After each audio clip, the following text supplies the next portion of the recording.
next film we're going to be talking about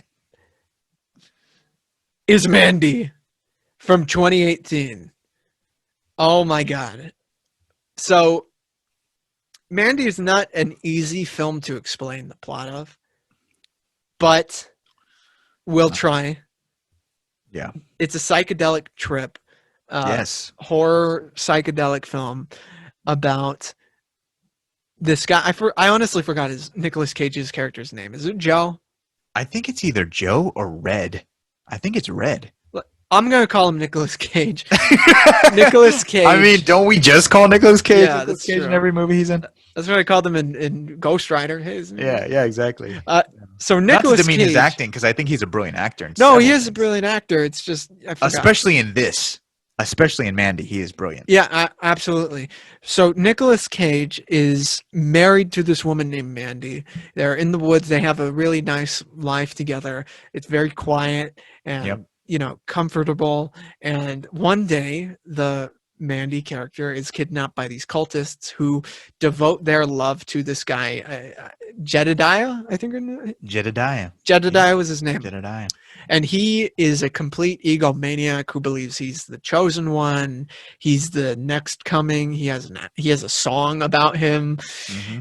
And because Mandy doesn't want to give in to his bullshit, she is killed by these people. Right. And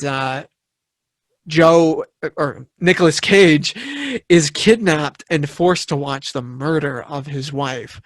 And it leads to this insane bloodbath of a film that is at points campy, at points disturbing, at points epic. Godly. Yeah. Godly. And it's unlike any other horror film I've seen in the past 10 years. And I think that's incredible. I think it's awesome. The director was Panos. I can't even say his last name. Panos Los Matos, I think his last name is. Panos Cosmatos, I think. Lanos, yeah. Yeah. Wait, what? No, Panos. Yeah, I think it's Panos Cosmatos. I wrote it. I wrote it now. Cosmatos, the director, and I got to bring this guy up. Benjamin Loeb, I think, is the director of photography of this film because it has an incredible look to it. Wow. Yeah. We went to see this film together over in Southgate because that was the only place that was playing it. Yes. So I know your experience. I was there. You know my experience. You were there. Explain to the people what this movie was like seeing it in a theater that was decently packed. Yeah. With people who I can't imagine lived in Southgate. It was so wild. It was so wild. I just remember it being a lot of fun, man. I remember us looking at each other like after the movie was ended. We were in the hallways and we were like, did you see what I just saw? It's like you said, man, this movie is unlike any horror movie I've ever seen. And it's also unlike any other revenge story I've ever seen. It really, truly is psychedelic in every sense of the word. And the cinematography is hypnotic. It is hypnotic. Yeah, it is. It is a beautiful film to look at. I love the color grading, and I really, truly do love the dark aesthetic to this film. I think it really it matches well with the narrative, especially with the dark themes within this movie. This is another horror film that we're dealing with a cult, and cults are scary, especially ones that believe they're doing nothing wrong. That to me is very dangerous, and it's a real danger in the real world. And I really loved how this director was able to capture that and able to just give us something that is so out there, but also still feels intimate and vulnerable. Yeah. That to me was very impressive. Why does it feel intimate and vulnerable? Well, it's because of the love relationship between Mandy and Nicolas Cage's character.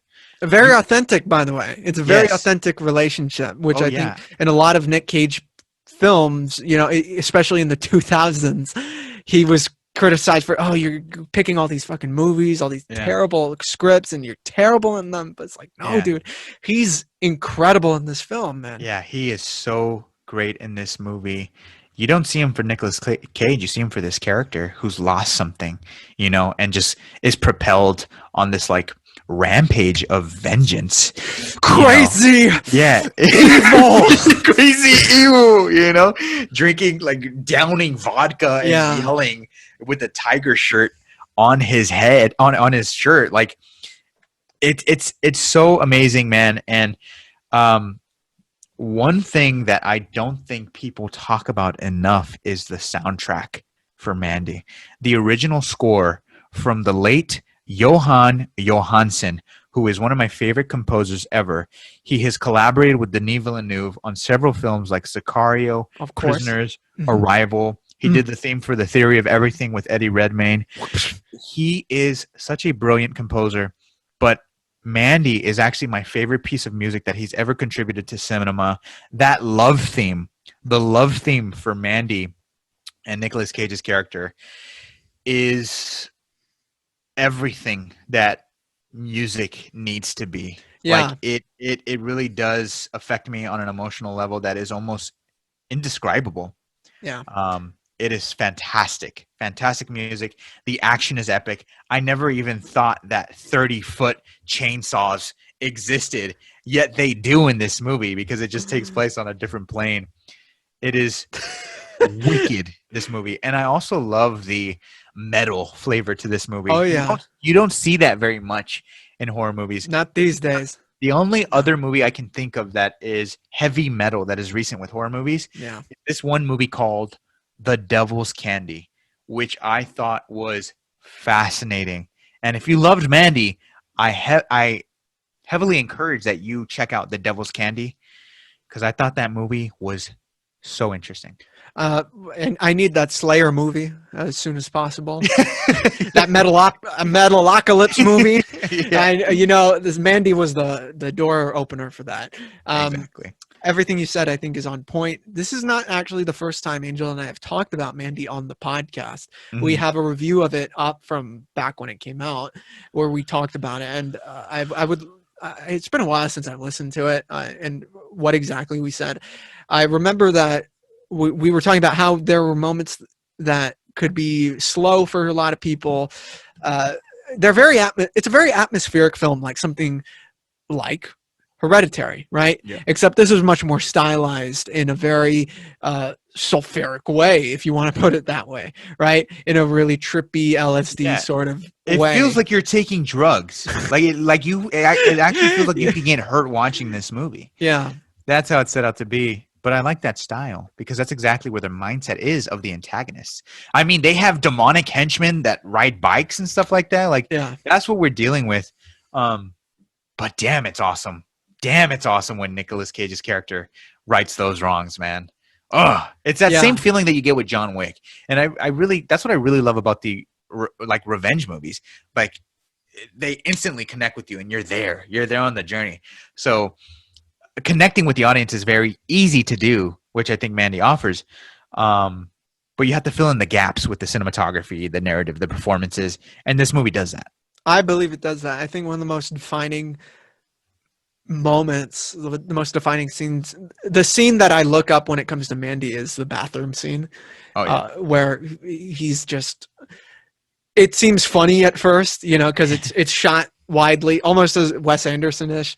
It does. In the bathroom, he comes in right after seeing his wife get killed in a terrible way, after the ashes of her remains in his hands. Right. He comes in and finds the vodka and he just starts downing it in a way that people are like, oh god, what's going on? And then he just starts screaming in a way that is so real and epic, effective. I mean, I felt it, insane. The whole movie is just a portrait of what it means to lose someone that you love. That's the whole portrait of the movie. Yeah. Right.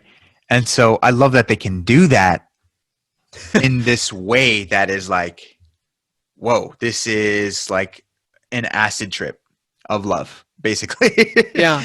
Well, you can go to the really trippy areas of it, like the PCP driven parts of the film, and then you can cut to a moment that is just so authentic, and we've all reacted in that way when it came to like the passing of a loved one. We've all done that, had those moments where we reacted in that way. And I think it's some of the most that scene particularly, I think, is the most brilliant piece of his acting within the film. Yeah. And I also love that you can tell that there was a collaborative effort between actor and director. Yeah. For example, the scene where we see Nick Cage snap that guy's neck. I believe I heard in an interview, Nick Cage was like, in that moment, I felt like my character had an awakening like Bruce Lee and wanted to do that because that's just how much anger he had. There was a dragon in him that just needed to come out and do it. And so I told the director to shoot it that way. And we did it like that. And so I like that there is also, artistic freedom within the choices that they make. I love when Nick Cage's character tries the acid and his whole face like melts off the knife. Yeah. Exactly, off the knife. Like, I love that we get moments like that. It reminds me of like scenes in like Raiders of the Lost Ark when they open up the Ark. Yeah, the Ark itself. Like, that's really cool to me. Also the animated sequences within the film. The 2D animated beautiful moments, transitions, especially in the last shot of the film.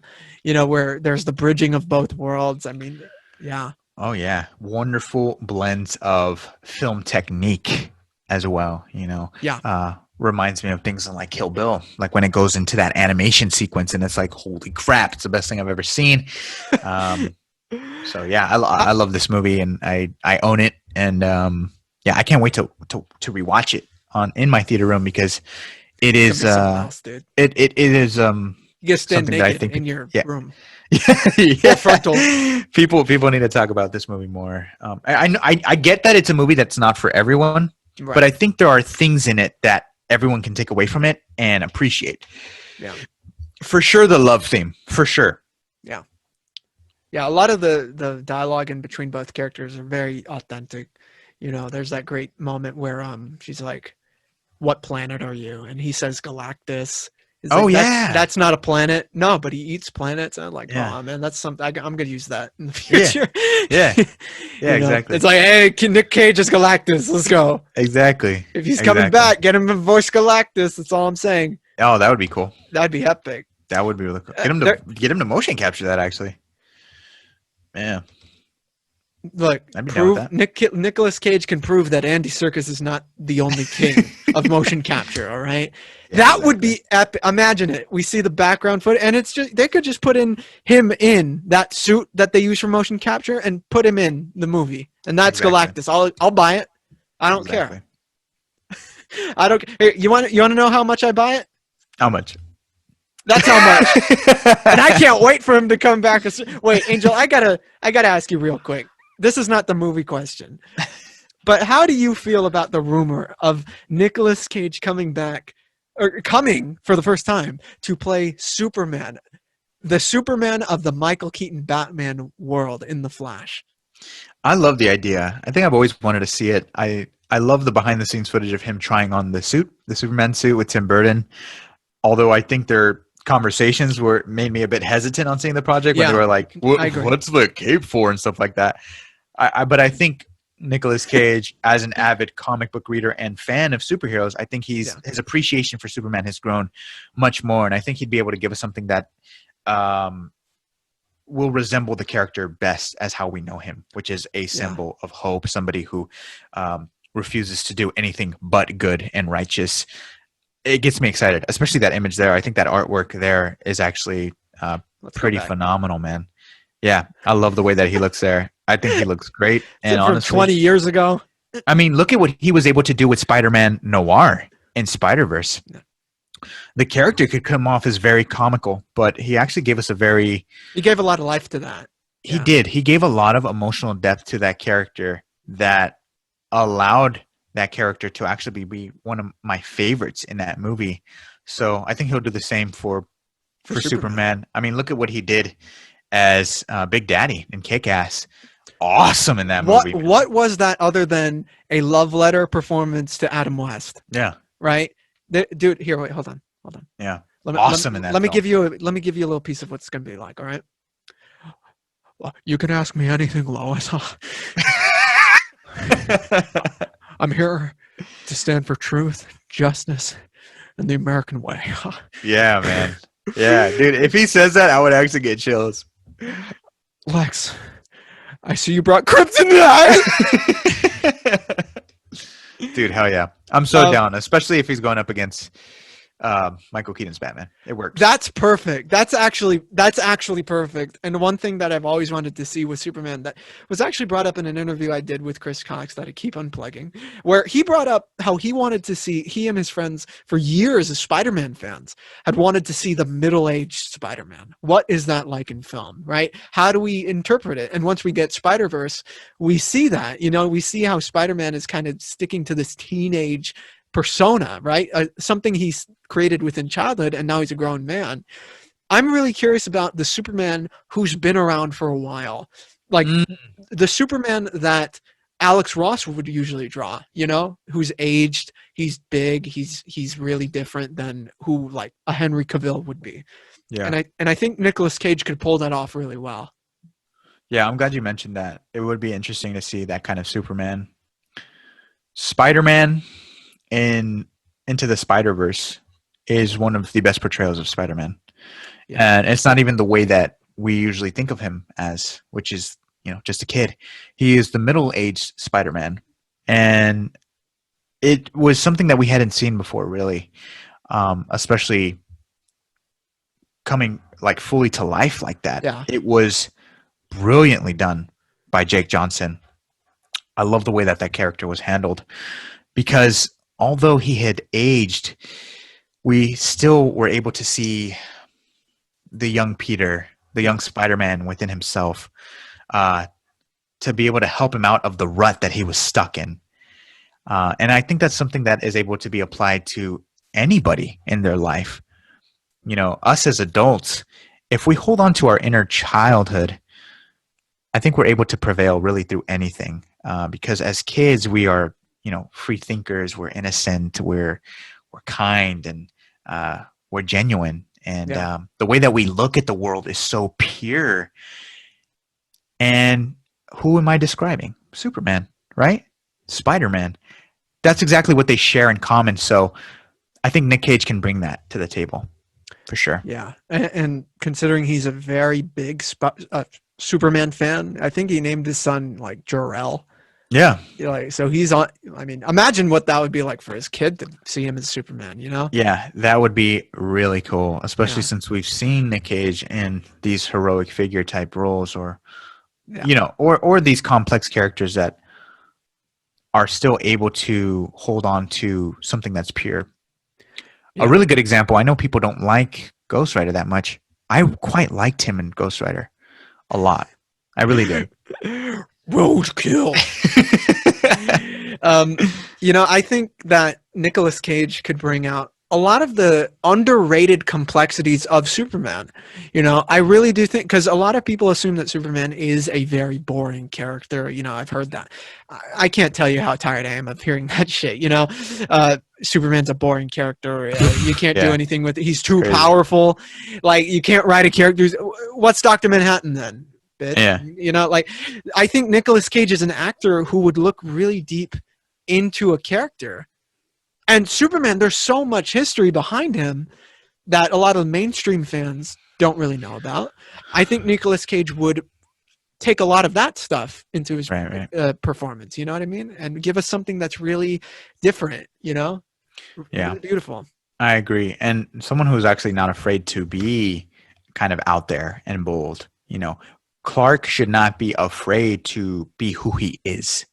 You know what I mean? I don't think he should be conflicted to show his true colors, even when in disguise.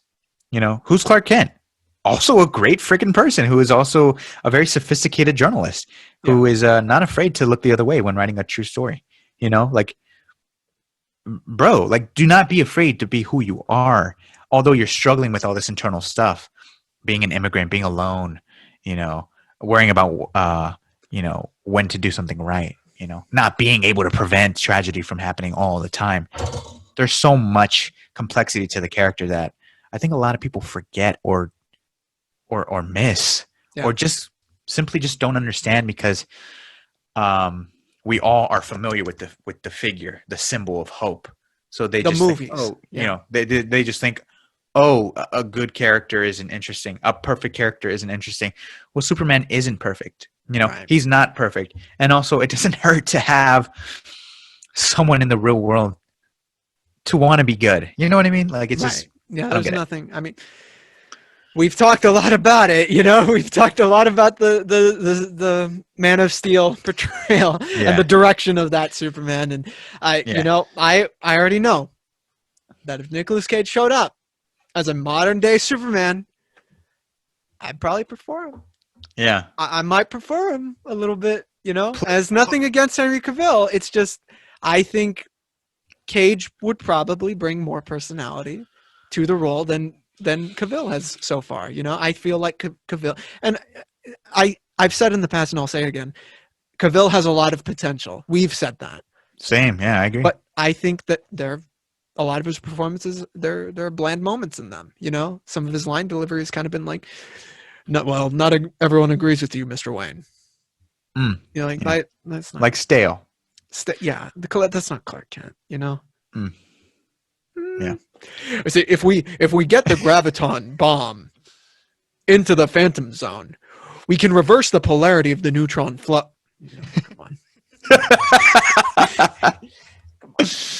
Would you? Okay, let me ask you. Let's test the audience right now, and I'll test you Stand right back. now, Angel. Stand back, Julius. Stand back. It's not safe. Stand by. Stand back. Stand by. It's not safe yet. How about that? Would you rather have this? Get inside. It's not safe. Or da da da da. Lois, it's time. Look, I already told you. I mean, it's those moments that are crucial to who the character is. If Superman's gonna say, get inside, be safe. I mean, I feel like that's just something that like any stranger would be able to say. But Superman is somebody who is supposed to be there to reassure you that you're gonna be okay.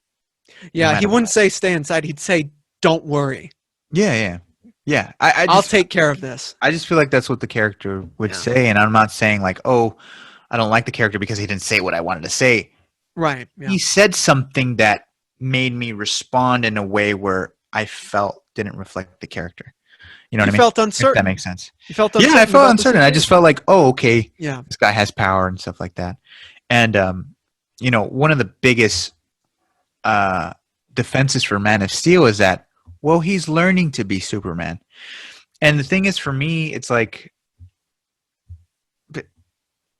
he had a whole childhood. Like he knows who he is. Right. He knows who he is. Right. So. Well, I think the idea of that film is that he doesn't know who he is. Like that's what they're pitching, and whether people want that in Superman or not, that's preference right there. I want to. So that it really is preference. So it's like, okay, do you like a Superman who doesn't know who he is and figures it out, to the very end? Right. It's literally, he's like almost, at 30. For me, I don't. Near 30. For me, I don't prefer that. For me, I prefer a confident man who is certain of his responsibility at a very young age. That to me is Clark Kent. And plus, a couple years before Man of Steel came out, we had finished, or I mean, I guess not we, because I wasn't watching it much, but Smallville had ended. Where he was looking for himself. He was 10 years of him not having the suit. Exactly. Right. So I feel like that could be kind of repetitious for people. That's what I'm saying. With Nick Cage, I doubt you'll get any of that shit. Any of it. I think you're just gonna get Superman. You're gonna get. Da, da, da, da, da. That's right. Da, da. I think we should do, when the Snyder Cut is coming out, I think we should do commentaries on the movies that lead up to it. Would you be down? We'll see. I'm down. I've been wanting to do that. At least reviews, screenings, and then Angel's just not for it. We'll see. Back to Mandy. Do you think Mandy encapsulates the best Nicolas Cage performance? And if not, what movie does? That's a good question. First movie that comes to mind is World Trade Center with Nicolas Cage and Michael Pena. Yeah. They play firefighters that go into one of the Twin Towers, and one of them was he a firefighter or a cop? Nicolas Cage. I think he was a firefighter. I think they were firefighters. If not, maybe they were cops. Okay, I One remember of them the being in a station. one of the others. They Okay, were heroes. they were here, first So responders. yeah, first Right, responders, and so they go into the building, and one of the buildings collapse on them, right. and they're stuck.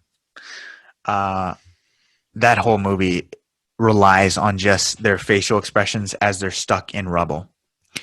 So that to me, for them to be able to deliver performances pretty much the entire runtime with just their facial expressions is almost unheard of, especially with that kind of story and the weight that that true story carries. It's crazy.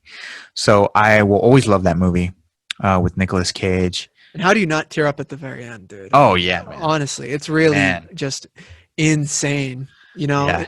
He's going through the crowd of people. He's being shepherded, if you will, Yeah. handed to different people. And everyone's clapping, but you can't help but tear up. You know, Yeah. just thinking Yeah. about it. I mean, my God.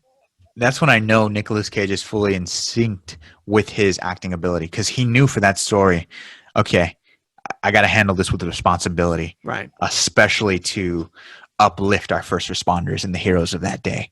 Yeah. Outstanding. Outstanding. And Michael Pena there is outstanding as well. Yeah. Um, Oh my God. Yeah. When I mean, he's yelling for him. I mean, oh, yeah. at the Oh, very yeah. end.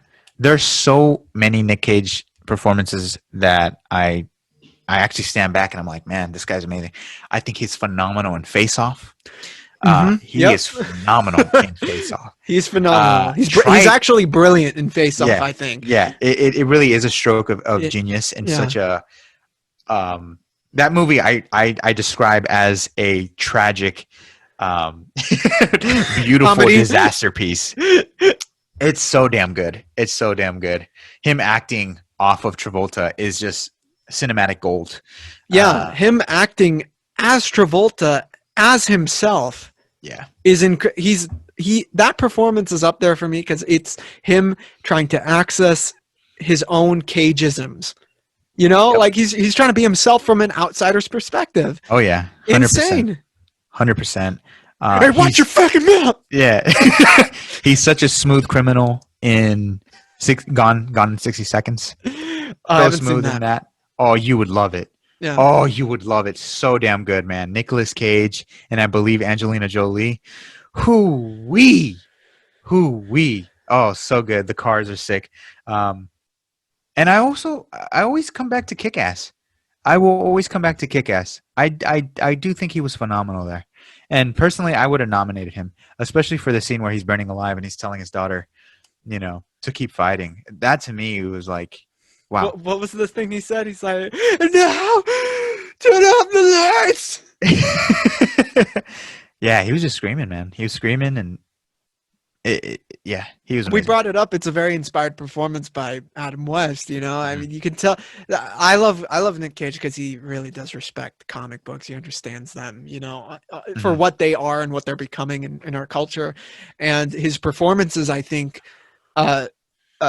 resemble that belief. You know, like even in Ghost Rider, which are movies I do not like, but I think he realizes, oh, it's Ghost Rider. It's like kind of this trashy Marvel D comic that's mainly for like the metal fans of Marvel, right? The action commando type fans, you know. So I'm gonna act as if I were in one of those films, you know.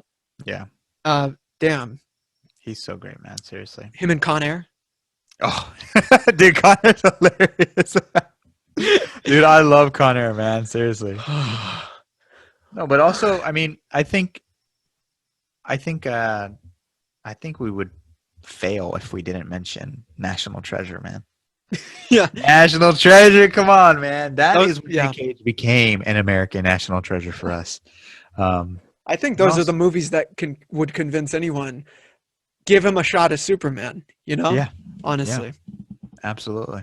Yeah, stealing the Declaration of Independence, he'll steal all our hearts as Superman. I think he would be great, man. I'm gonna do it.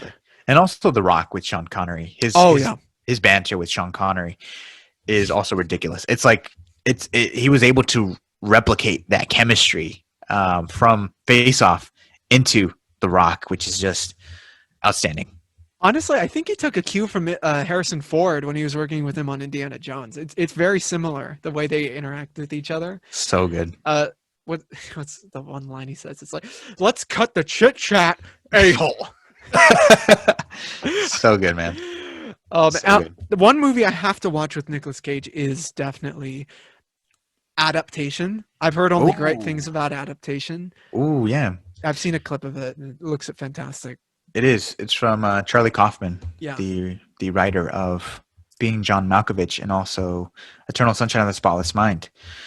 And also recently a film that he released, he directed and wrote on Netflix. Thinking of Ending Things. I'm thinking of Ending Things. I can't wait to check that out soon. He's just such a wonderful writer, and Adaptation is definitely one of his best films. Didn't Charlie Kaufman also do Anomalisa? Yes, he did. Yeah. Yes, he did. That's another one of those wild ones that, I mean, people should have seen that coming when they watched Being John Malkovich, you know? Yeah. Yep. Yeah. Which I recently watched, and that's one hell of a film, dude. Right? I love that film. Right? Crazy. There's something about the way Charlie Kaufman uses puppets that's just disturbing and partly nihilistic. I mean, it's really... It gives me anxiety, you know? Yeah. I want him to do a sequel to Team America World Police. That would be awesome. Yeah, man. That'd be awesome. Oh, we at the Film Actors Guild, the fags. we know the way that the world needs to go. Oh, man. Film Actors Guild. You're such an Alec Baldwin.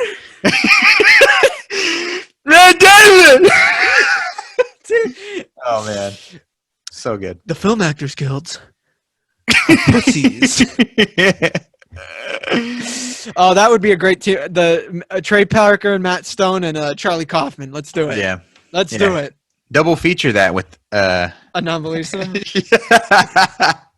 You might want to kill yourself by the end of that. Okay. I think that's it with all this stuff. So wow. Angel, last thought. I mean, I think we've been going for like 3 hours or something. Wow, man. Wow. Well, I just want to say thank you so much for putting this together and having me on to talk horror movies. Of course. And it's not the end. We got more to do. It's not the end. We definitely do have we have more to do, and I can't wait to talk about that. I can't wait to watch The Mist and Doctor Sleep for the first time this week. Yeah. So that we can talk about it and just break it down and analyze it like the film lovers that we do.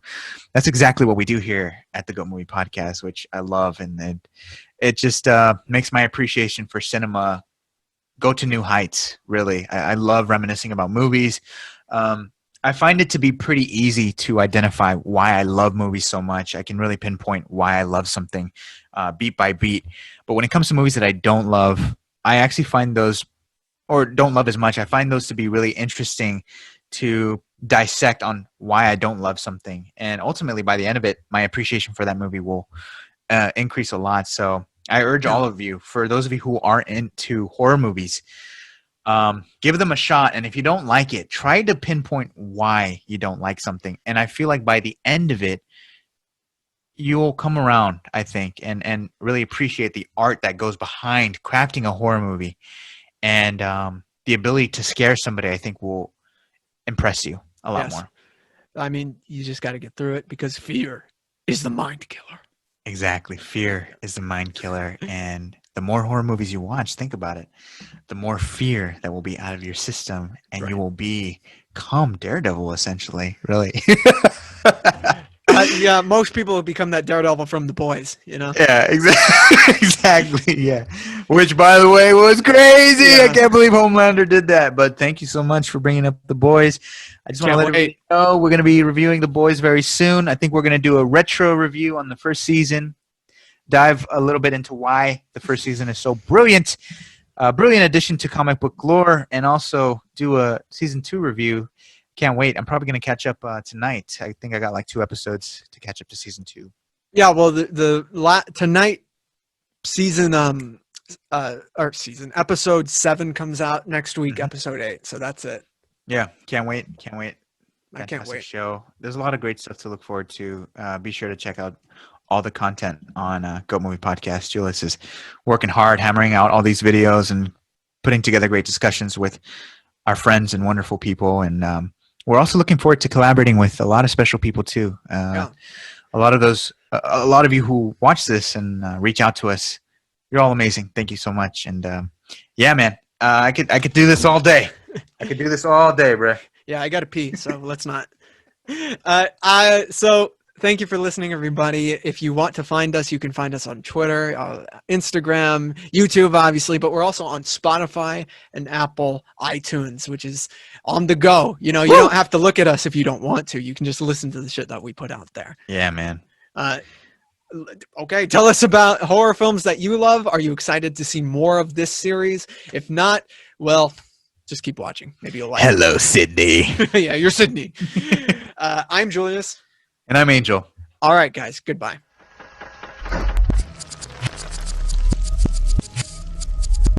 The GOAT Podcast is proof you don't have to look any further for movie news, reviews, trailer reactions, or special discussions. Subscribe, get notified about what's going on, and I promise you'll be entertained by our daily content on YouTube. If you want more, we're on Twitter at GOAT Film Podcast, Instagram The GOAT Podcast, and the GOAT Movie Group on Facebook. Get connected with us, see what's happening, and make sure to love it while you're doing so.